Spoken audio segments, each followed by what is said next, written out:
Queensland, Australia, New York City, Poland. It's great to see interest from a session. Germany, in different parts of the world. And Gordon, great to see you. I do see familiar faces and familiar names as well. All right, and also let me know in the chat, have you, because I know that many of you, most of you, maybe all of you have read any of Carmine's books. If that's the case, can you please let us know in the chat, either yes or no, if you've read any of his books? And if so, which book have you read? I've read many of them, like The Presentation Secrets of Steve Jobs many years ago, Carmine, 5 Stars, The Storyteller's Secret, Talk Like TED recently, The Bezos Blueprint. So I see lots of no's. Now, if you follow Ideas on Stage, I consider you as part of our audience. If you are interested in leadership communication, public speaking, presentation skills, you have to follow Carmine Gallo. You have to read at least one of his books. We are going to talk about that today. So what I'll do, I'm going to share my screen.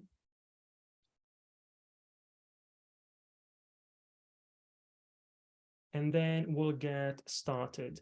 Can you please let me know if you can, just type yes in the chat if you can see my slides, if you can hear me. Yeah, okay, perfect. So Carmine is among other things, best-selling author of some of the books I've mentioned and many others. Again, The Presentation Secrets of Steve Jobs, Talk Like TED, 5 Stars, The Storyteller's Secret.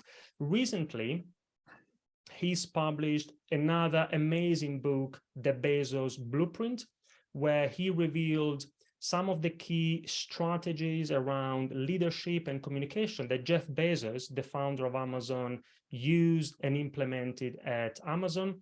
That's what we're going to talk about today. Before we do, let me see. I see lots of familiar faces, but not all of you. You don't have to, of course, but if we want to make this interactive, if we want to have a good connection with each other, especially if you're dressed in this part of your body, feel free to turn your webcam on. That would be amazing. And also what we'll do, super quick intro from my side. Then I do have a couple of questions for Carmine out of curiosity. Then we'll dive into Carmine's content for today. You will also have an opportunity to ask some questions directly to Carmine later, and then we'll wrap it up in an hour. As simple as that. For those of you who don't know me, a super quick intro. My name is Andrea. I'm a presentation coach. I'm the head of a company called Ideas on Stage UK. We specialize in working with business owners, leaders, and the teams who want to become more confident presenters. In the last 12 years, we've worked with thousands of clients around the world, including companies like Microsoft, Lacoste, the World Bank, and more than 500 TEDx speakers. Our mission is to stop great ideas from failing just because of the way they are presented. And our vision is to help hundreds of thousands of business leaders share their message so they can grow their business, increase their influence, and make a positive impact in the world.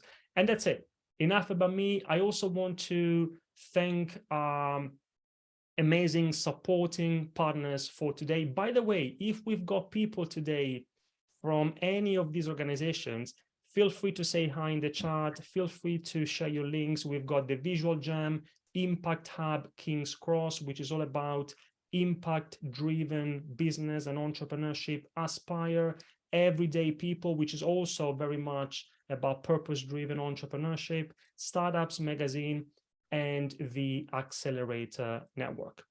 And that's it. Without further ado, let's get started with this special masterclass. Carmine, first of all, thank you very much for your time. I really appreciate it. You are in the US. Good morning. Everything okay? Oh, excellent. I am just sharing my screen as we are speaking, but it's nice to see you, and thank you for that nice introduction.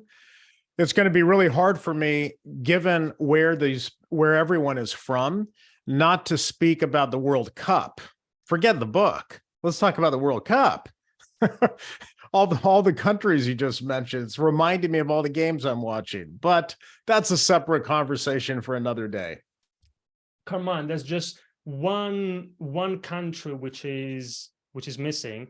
And if you think about your origin and my origin, I think Oh, I think it might be better to talk about your book. yes. Good point. But anyway, before we do that, I do have a couple of questions for you, Carmen. Yeah. And by the way, as we have this conversation, this is for everybody. As we have this conversation, and then Carmine is going to share some of the ideas that he revealed in his latest book. If you have any questions for Carmine, feel free to type them in the chat, and then I'll take them for you at the end. Here is my question, Carmine.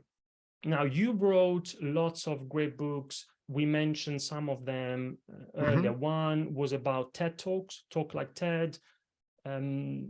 Years ago, I do remember very well the presentation secrets of Steve Jobs. So TED Talks, Steve Jobs. Now Jeff Bezos. Why Jeff Bezos?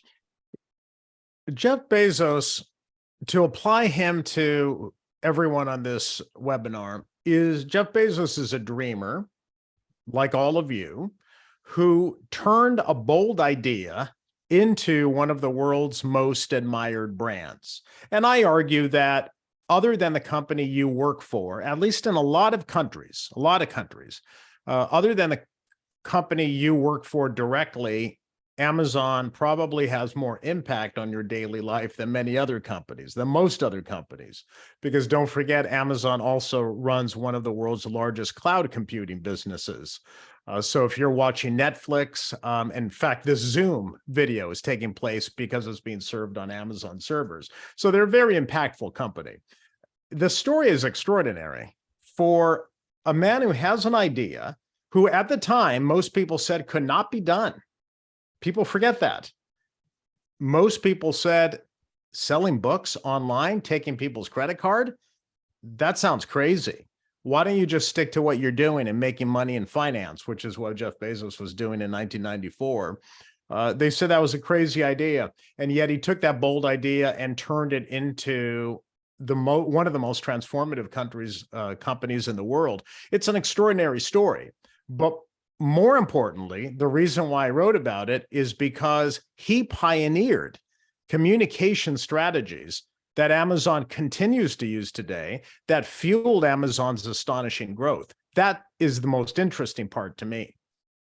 And because I haven't, as I told you offline, I haven't read the book, I've listened to the book. And again, highly recommend it to everybody. If you are interested in these ideas, leadership communication, presentation skills, public speaking, let's say communication in general, highly recommended.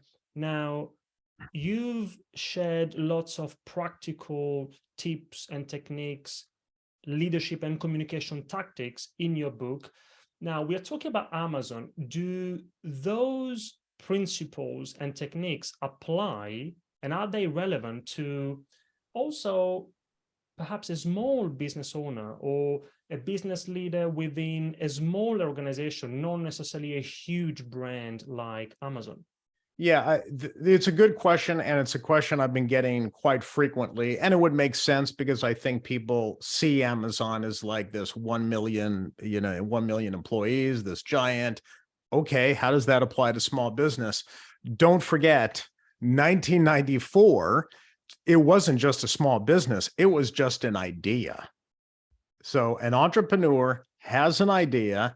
How does he not only convince people to buy into that idea at a time when people asked, what's the internet? That was the first question from investors. What's the internet, and how do you get people to spend, put their credit card online? That's a communication challenge. And Jeff Bezos was able to pioneer and create communication strategies that not only help build Amazon from scratch, from the ground up, but also kept everyone aligned as it grew. The writing techniques that he implemented, the simplifying techniques, they're consistent and they are fundamental to every business or every professional who wants to go from, where they see themselves today to where they imagine themselves to be. There's a lot we can learn.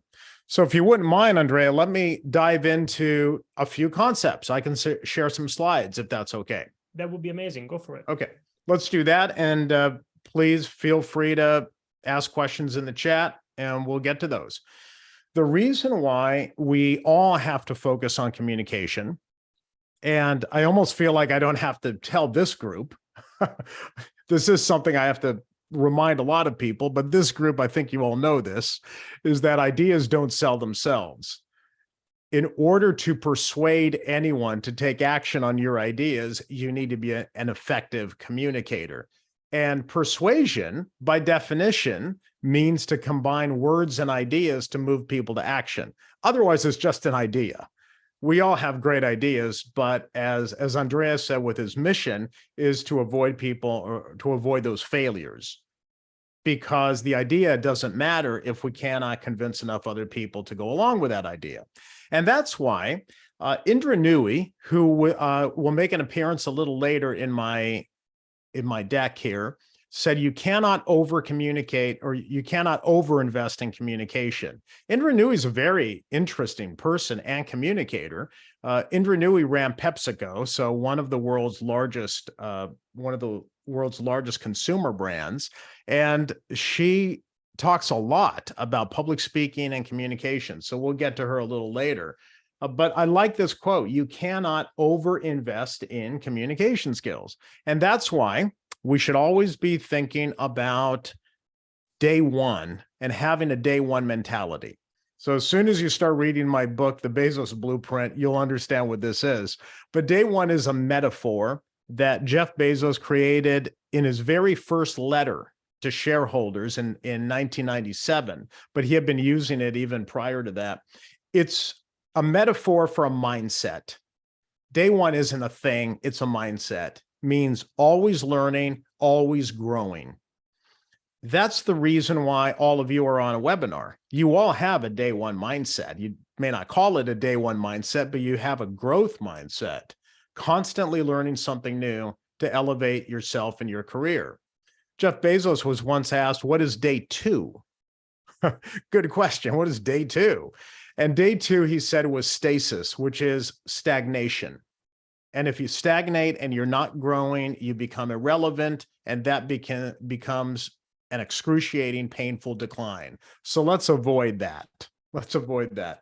When I was writing and researching the book, I talked to a lot of former Amazon executives who have used many of Jeff Bezos's principles and the principles they learned to either start their own companies or advance their careers. Ann Hyatt, in particular, is someone who worked with Jeff Bezos side by side, 2 feet away, for several years. And she said, the greatest gift in my life has been sitting next to the smartest CEOs in the world and learning how they think, act, and motivate. When I asked her what she had learned from Jeff Bezos, here's what she said, and see how it relates back to this day one mentality. I'm going to show you a video. I have a couple of videos in this deck. They're all captioned. They have a subtitle in case the video, depending on your connection, gets delayed. Video streaming isn't always great, but it's captioned. So as long as you can see it and hear it, you can get her point. So let's listen to what Ann Hyatt said. I mentioned in the book, he has a principle called Day One. In fact, the new Amazon headquarters today, the headquarter building, is called Day One because he wants to constantly remind his team that we're not going to rest on our laurels. We're going to constantly challenge ourselves. We're going to disrupt ourselves. We're going to get constantly outside of our comfort zones, because so many companies we've seen, once they become dominant, they become passive. And that's when you're primed for disruption. And that is the dreaded day two. And so I think this relentless pursuit of the next. In fact, a little known fact is if you go to relentless.com, it redirects to Amazon. Jeff bought that way back in the early days because he wanted that to be the foundation upon which his leadership style and the culture of Amazon would be based, that relentless pursuit of that next level. Always surprise and delight, always do more than expected. Go that 10 extra steps that other humans don't. I find that very fascinating. Andrea, very quickly, Did you see and hear the video? Because I haven't. Yeah. It's plain for me. Yeah, for Okay, me, good. for me too. For me too. Okay, good. I love the exceptional, the tireless pursuit of the exceptional. So Jeff Bezos, as other great leaders have had in the past, they have very, very high standards for excellence. And those high standards apply to communication as well. So I'm going to give you 3 things that you can take home today, 3 ideas or concepts from this book, but they've also applied to some of my other books. But these are the concepts that will apply to you today. I think effective communicators do 3 things and have 3 things. They are storytellers, they are simplifiers, and they are mission keepers. They're storytellers, simplifiers. We're going to talk about why simple is a superpower. And they're also keepers of the mission. And we'll talk about what that means in a moment. Storytelling, though. Storytelling, I really believe, is a competitive advantage because we as humans are wired naturally for storytelling. What's fascinating is that surveys are starting to find that storytelling is an important leadership skill. McKinsey, giant global consulting company, earlier this year came out with a study that tried to identify what are those traits, those qualities or characteristics of leaders who advance throughout their career. Storytelling and public speaking was one of the top skills. What's interesting to me is that I expected public speaking to be there, but storytelling, that's an interesting word that they brought up. We'll talk about that in just a moment. The others were things like digital literacy. Okay, that makes sense. You need to know the digital environment, but take a look at this other one, synthesizing messages. That's simplicity. That's the ability to take complex information and make it simple to understand. So storytelling and public speaking, it applies to everything we do if you want to convince people. Jane Goodall, the famous conservationist, said, if you want if you want to convince people, if you want leaders to truly listen to your pitch or idea, use the power of storytelling. You have to get into the heart. And how do you get into the heart? With stories. Well, she's right. There's a lot of neuroscience behind storytelling. Anthropologists have found that when our ancestors, our cave-dwelling ancestors, gained control of fire, there was a major milestone in human development because people in tribes sat around a campfire and obviously you can cook food, ward off predators, very important, but also they were able to tell stories. And Yuval Noah Harari, one of the great historians, he wrote Sapiens. He said that those stories enabled people to have trust in each other and to cooperate. So this whole idea of storytelling around a campfire is something that we still do today. So those of you in the UK are probably familiar with the British Virgin Islands and an island called Necker Island, owned by Richard Branson. And Mr. Branson has a fire pit on his island. And that fire pit, I've talked to Richard Branson before a couple of times for my columns. And Richard Branson has said that his best ideas come when his team is sharing stories around a fire pit, because we're wired for stories. In fact, Branson has said, I've been fascinated by the intersection between storytelling and entrepreneurship. Entrepreneurs who make a difference are, in effect, professional storytellers. He's onto something. We're learning this in the lab. I guess we don't need to learn it necessarily because, like I said, we're all wired for stories, but it's kind of fun to see what the scientists are coming up with in the lab, and they're simply reinforcing that which we already know, which is that we're wired for story, literally wired for story. One scientist in particular who I'm interested in, his name is Yuri Hassan, and he says a remarkable thing happens to our brain on stories. He said when 2 people are engaged in storytelling, one person telling a story to another, like a personal story or an anecdote, the 2 brains, the speaker's brain and the listener's brain, are in sync. He calls it neural coupling. This is a screenshot from one of his research papers. I call it having a mind meld, but you get the idea. It's listener and speaker are completely aligned. And that's because part of our primitive brain is wired to connect with one another through the power of story. So why aren't we using more stories in our professional communications? That's what I like to write about, because we immediately go to PowerPoint, which is fine, but not the way PowerPoint is created. PowerPoint, the way it's created now, is bullet points and text. That's the way most people just use PowerPoint. That's not a story.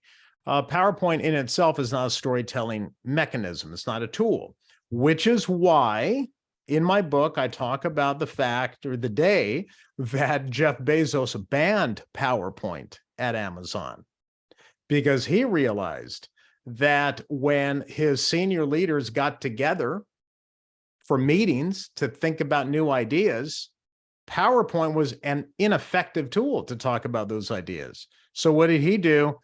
He created a writing culture. He got back to writing. He wanted to see a story on paper, full written narratives, not PowerPoint, because PowerPoint is not a storytelling tool. For today, I wrote a whole book on business storytelling, and I go into storytelling in this new book. We could talk for hours just on storytelling. Let me give you something very practical that I think is important, and is something that all of you can take away. There's a difference between a story and a good story. A good story has a structure. And so I spent at least a full chapter in this new book going into the 3-act structure.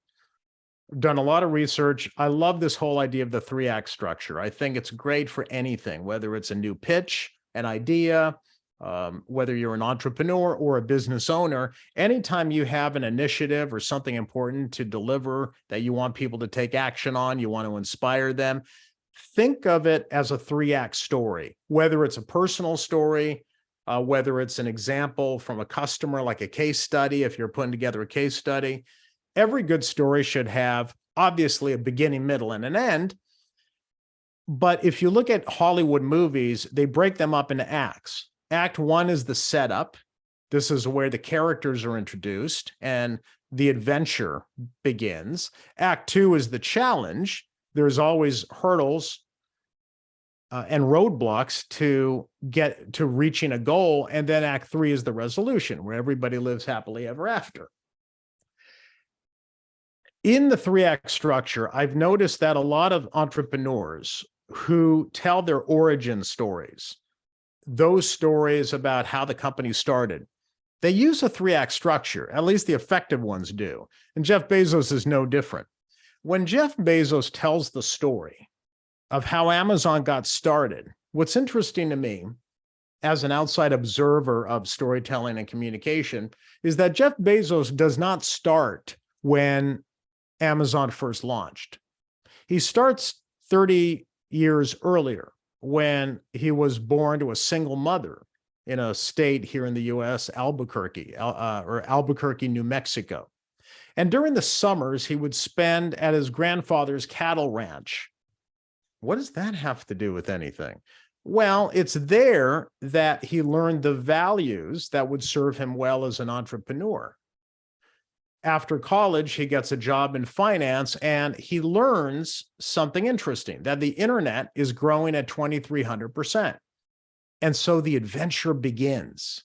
That's all of Act 1. Act 1 is sort of setting the stage. He goes back to Texas, gets into a car, drives west to Seattle to begin the adventure. But as you know, Act 2 has to have hurdles. So Amazon does not make money for years. And then when they start making money, the dot-com bust happens, and Amazon loses 90% of its value. Stock goes from $100 to $5, $100 a share to $5, and the press writes them off. Amazon.bomb. It'll never last. But Jeff Bezos said, if we stay focused on our mission, which is the obsession with the customer and customer service, we're not only going to survive, but we're going to thrive. And today, Amazon has transformed everything about certainly entertainment, but obviously retail. Here in the US, 1 out of every 2 households has a Prime account where the boxes get delivered to your doorstep, free shipping. It's completely transformed retail, and they employ 1.6, 1.5, 1.6 million people. So that is the Amazon story in 3 acts. But it doesn't always end with, okay, and we survived, everyone's wealthy at Amazon, and we employ 1.5 million people. No, that's not a satisfactory ending. So the satisfactory ending is more of a transformation. What is it allowed? And the money that Jeff Bezos has acquired is now being used for philanthropy, space exploration, billions in climate change initiatives. So there always has to be some kind of transformation. It's not enough just to say, here's how my company started. Here's why we started it. Here are some of the hurdles or challenges we had to overcome. And now we're doing well. No, you have to be in some way transform either the people who work for the company or transform the outside world, obviously, which Amazon has done in a big way. So this whole idea of transformation in the 3-act structure, I think, is very key. But just to put a little button on this, storytelling. Great communicators are storytellers. Effective communicators are storytellers, but stories have a structure. A structure doesn't confine you. A structure actually allows you to be creative within the structure. But it's easier to tell a story when it does fall into a structure that people are familiar with, and that's very natural to them. Beginning, middle, and an end, setup, challenge, resolution. The second quality that effective leaders have, and this is something that I really dive into in the new book, at least 1/3 of the book, is all about simplicity, because simple is hard. As all of you know, making things simple is hard work. So I call simple the new superpower because so few people can do it well. Whether it's writing, presenting, remote meetings, how do you make your communication simple so people can understand it immediately? Now, for those of you in the UK, you're very familiar with some of these examples. Winston Churchill was a simplifier and tried to simplify all of his communication. So in the Battle of Britain in 1940, when the bombs were falling over London, Winston Churchill did not have time to read all of the very lengthy memos that were being delivered to his desk. So what he did is he wrote a memo back to his staff entitled Brevity. And he said, to do our work, we all have to read a mass of papers. Nearly all of them are far too long. This wastes time while energy has to be spent in looking for the essential points. Doesn't this sound like emails today? This kind of sounds like all the emails I get. I don't have time to read a mass of emails. I could just replace emails for papers. They're all too long. It wastes my time. And there's a lot of energy spent looking for the point. What's your point? So this whole idea of simplicity, I don't think has changed. I think people crave simplicity. We just use different tools. I love Churchill's advice. Short words are best, and old words, when short, are best of all. And of course, for those of you who have gone through the system of education in the UK, I'm sure all of you learn at some point 1066 and the Norman invasion, which also introduced the Latin-based words. But it's the old words of a language, especially the English language, that we tend to go back to intuitively when we want to get our point across and get it across fast. So one example I've been using is if we were to leave the house together, and let's say I turn to you and I wanted you to turn off the lights, I would say, Andrea, turn off the lights when you leave. Turn off the lights when you leave the house. Well, all of those words are one-syllable words from the Old English dictionary, Old English. Turn off the lights when you leave. I do not say, upon departing the premises, Please reduce the illumination in the abode. That sounds contrived. Those are all Latin-based words. So why don't we do that? Because we instinctively understand that in order to get information across quickly and simply, we have to go back to those short words. So I could spend a lot of time on that. I love that whole subject of short words because I think it's counterintuitive. Daniel Kahneman is a Nobel Prize winning economist who said, if you care about being thought credible and intelligent, do not use complex language where simpler language will do. So Jeff Bezos and other skilled communicators do something fascinating. They do use short words to talk about hard things. This is a graphic that is in the book. Andre, I'm not sure how this comes across in the audiobook now that I'm thinking about it. We could talk about that later. I'm glad you listened to the audiobook. But this graphic is best in print. And so the graphic shows you the letters, the public letters that Jeff Bezos wrote starting in 1997 all the way to 2021. And it shows you a grade level of where those letters fell in terms of the level of understanding that's required to read those letters. There's only one college level letter, and so that's an outlier. But if you look early on, they're mostly a lot of 10th grade level language, and then after about 2007, 8th and 9th grade level, which for those of you in the UK, the grade system isn't exactly like the US, 13 to 15-year-olds. So he's writing for 13 to 15-year-old level. What does that mean? That doesn't mean you're dumbing down the content. Not at all. It simply means that I am consuming less energy to understand the content. Short words, short sentences. So here's an example. And I'm not sure how, Frank, I apologize. I don't know how this is coming across on your end. I can see it clearly, but maybe not on your end. This is an example from 2007 when Jeff Bezos introduced the Kindle for the first time. All of those words in yellow are like 1 and 2 syllable words. So almost the entire description of the Kindle, which at that time was brand new. Most people had never used an e-reader before. So he had to make it simple. Even though it's a complex product, he made it simple, where almost every word was 1 or 2 syllable words, very short.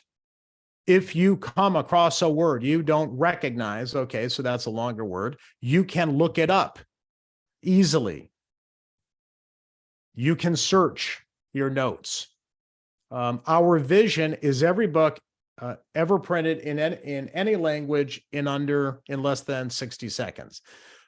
The point is that most of the writing, when he had complex information to get across, he used shorter, simpler words to describe a new product or a new initiative. That's the big secret. That's the big secret to being an effective simplifier. The more complex it is, the simpler your language should be. Let's turn back to Indra Nooyi. So Indra Nooyi has said that a foundational skill in her career was this ability to simplify complex problems and communicate them effectively. So listen to how, this is a video clip, listen to how she describes how she attempted to articulate the mission behind PepsiCo. They had a new mission when she was there as CEO, and how she attempted to simplify the mission. I'm not really concerned about the content of this. This is very, very specific to her and to PepsiCo. The point of what you're about to see, though, is listen to how deliberate she is about taking a concept and simplifying it for her audience. So think hard about what you really need. But there's another way to do it. If you want to talk about the company to a third party, what would you say? I would say the mission of PepsiCo is to produce and distribute world's best convenient foods and beverages, okay? Keeping with the spirit of performance and purpose. And people would ask, what do you mean by convenient foods and beverages? The way we would say it is, our products with a rip, twist, flip or tear. You could go from bag or bottle to the mouth within seconds. That was convenience. So it was simple. People understood it. Visually, they could get a sense for rip, twist, flip, or tear. But the only way you can do it is if you simplify the message. That's what we did. That's why simplifying the complex is one of the most critical communications tools that you could ever have. Because that goes a long ways in getting people hooked on a message. If you gave them a simple message and touched their heart, that's better than a complex message that touches their head, but they don't know what the hell it means. I love that at the end. Better than a complex message, you don't know what it means. But do you see how deliberate she is? She's very deliberate about saying simplification, simplifying a message is one of the most important communication tools a leader can have. Another way of simplifying a message, I'm very, very briefly going to touch on this. All of you already know it intuitively, instinctively. That's the rule of thirds.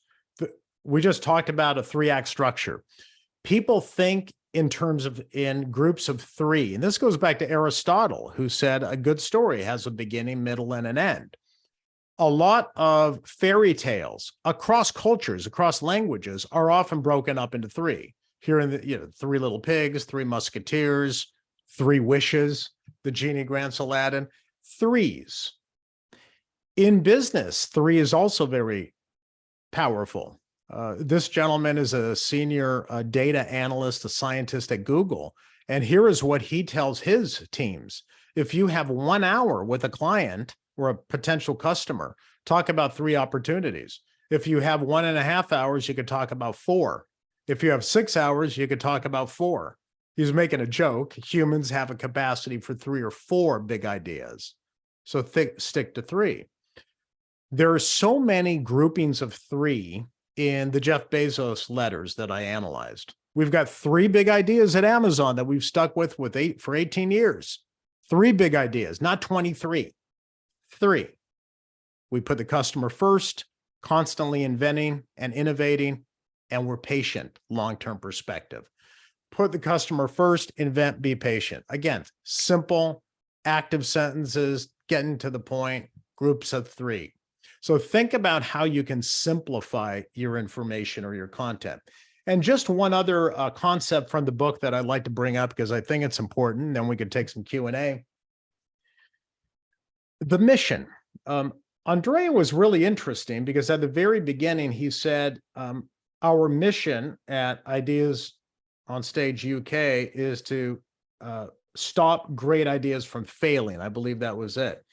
So he understands his mission and he reminds people of the mission.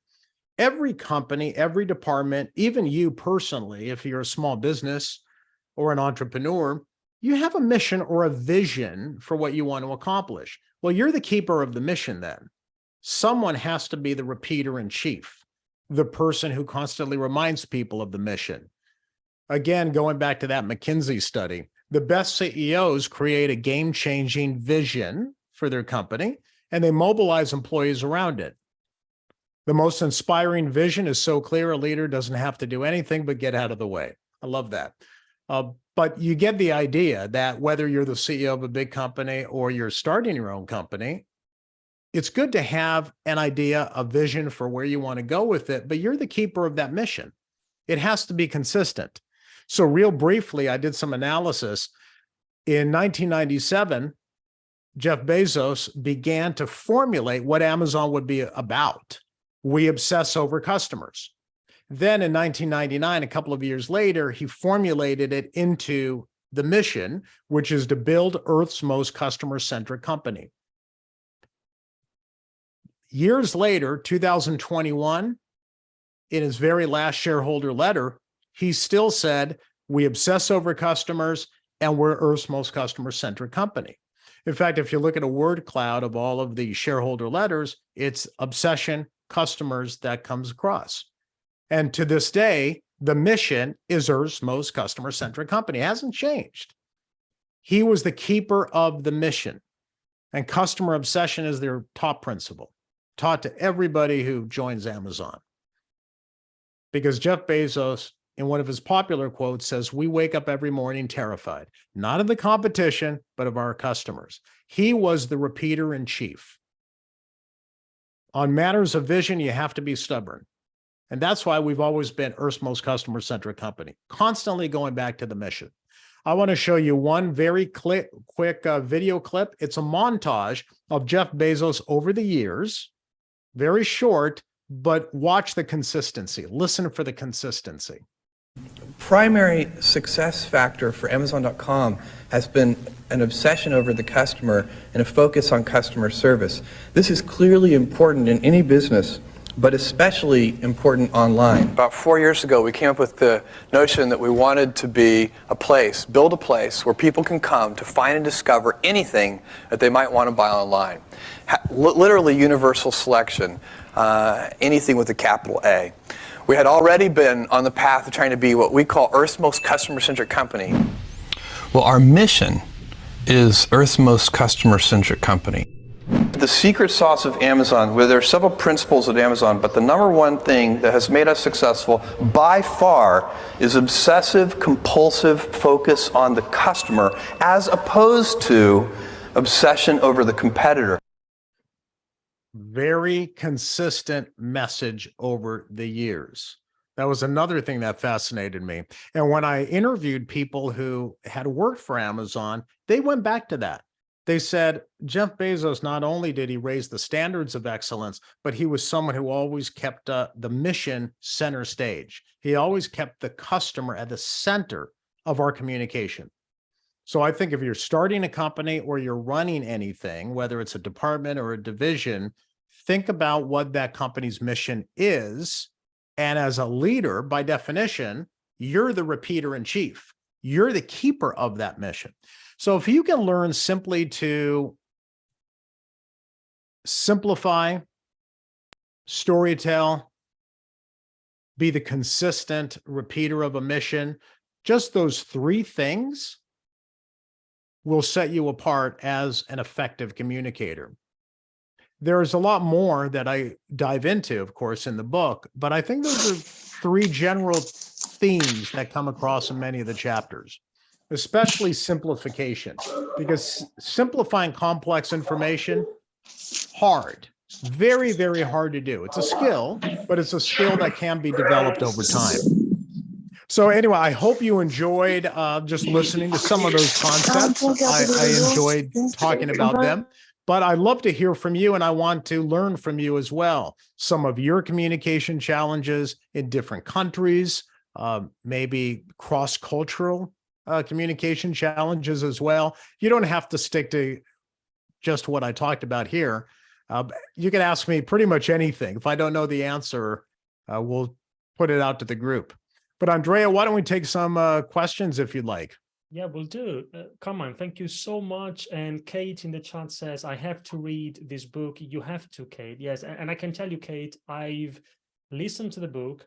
And of course, in the time we had available, Carmine could only cover some of the ideas that he wrote in the book, but there's so much more to it. So again, highly recommend it.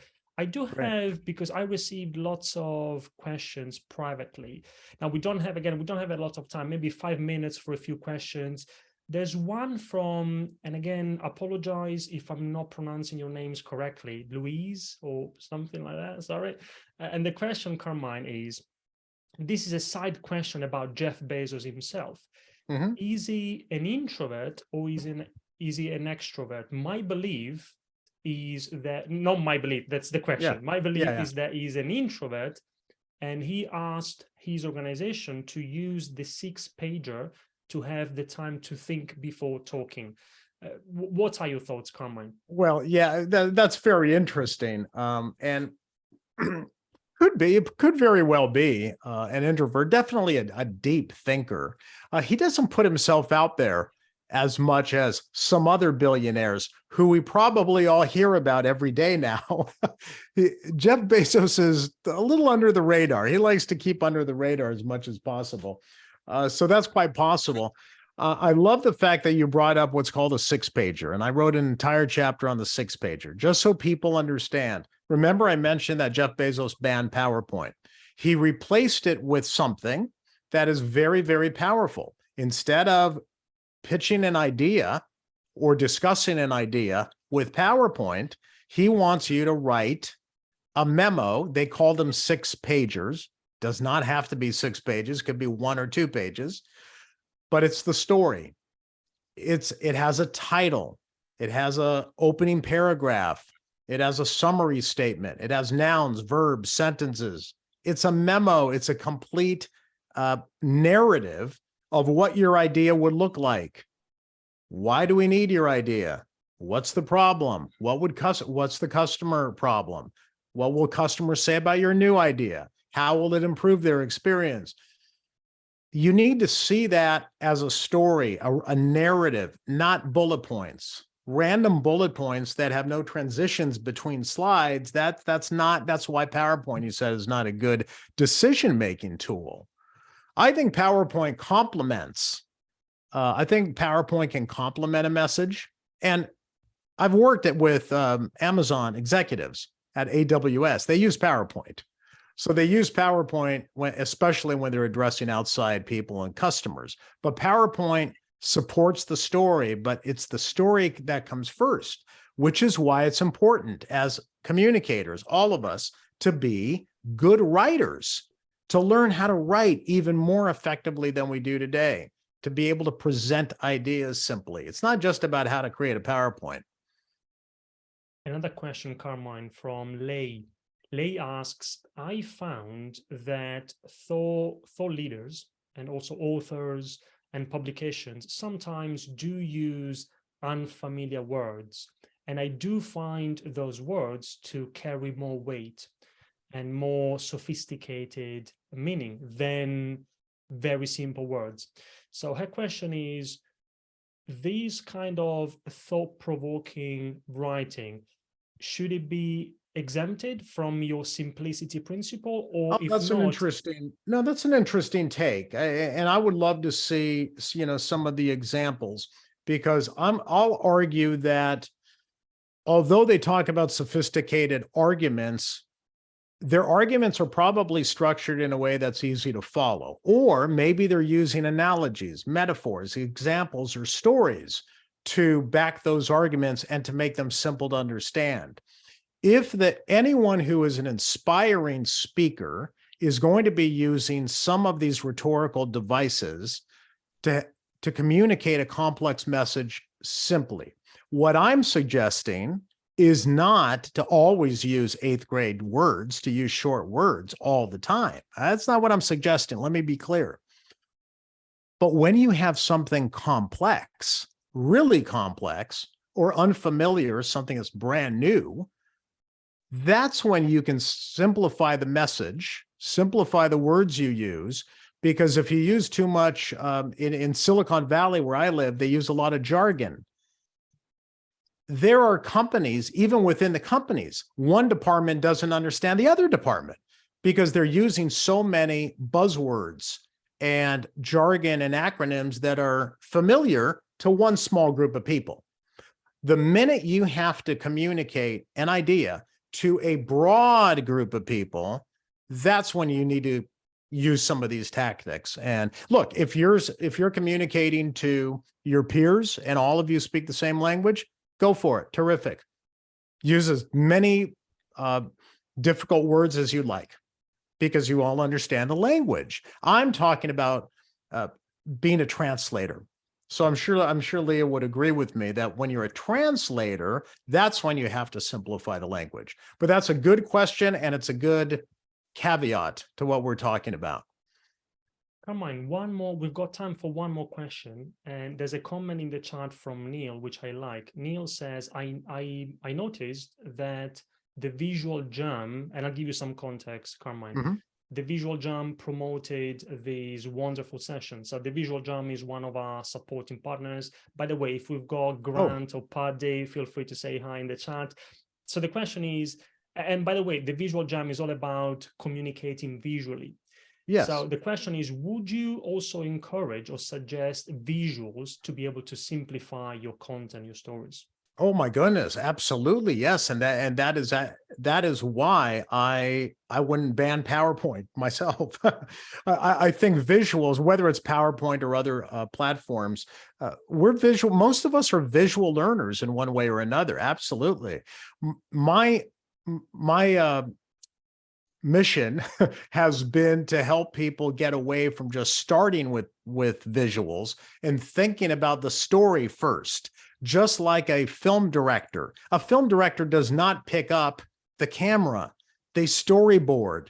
Whenever I watch documentaries on Steven Spielberg or James Cameron, they're sketching, they're drawing, they're thinking of the story visually, which I'm sure Visual Jam does.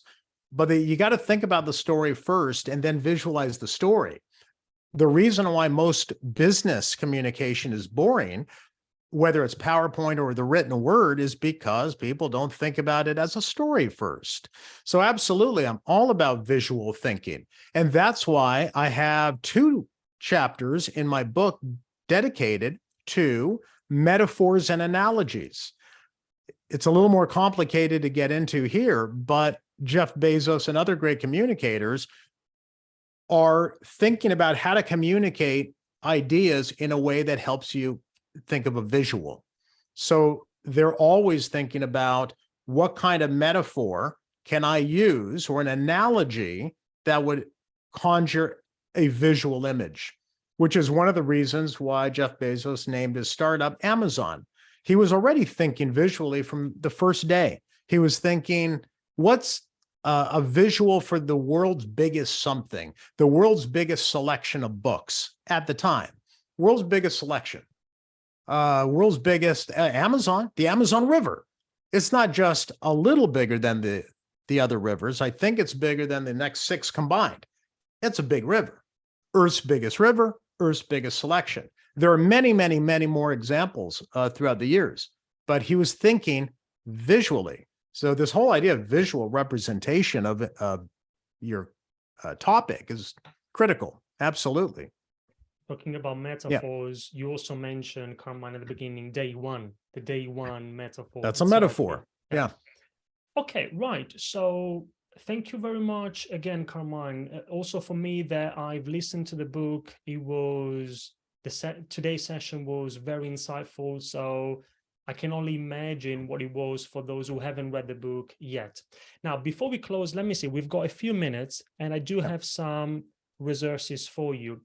We've put together a collection of either free resources or discounts, promotions. You'll find something from us at Ideas on Stage, from Carmine, and from our supporting partners as well. The link is in the chat. Carmine, would you like to share with the audience what we've included as part of the virtual goodie bag from your side? I'm just crying. Virtual goodie bag. I like that. I like that. Yes. So there's 2 different things. Anyone who orders the Bezos Blueprint in any format, whether it's audiobook or from Amazon UK, it's that publisher is Pam Macmillan, or here in the US, it's St. Martin's Press, whether it's print, digital, or audiobook. A lot of people love the audiobook. I narrated it. I hope you enjoy it. But in whatever format you were to purchase it, you're going to get something free. If you purchase one copy, just one copy, you get free a free workbook that's pretty extensive. It's a 29-page workbook and 3 educational videos that I put together at about 5 to 6 minutes long, each one, where I take a deep dive into one of the topics.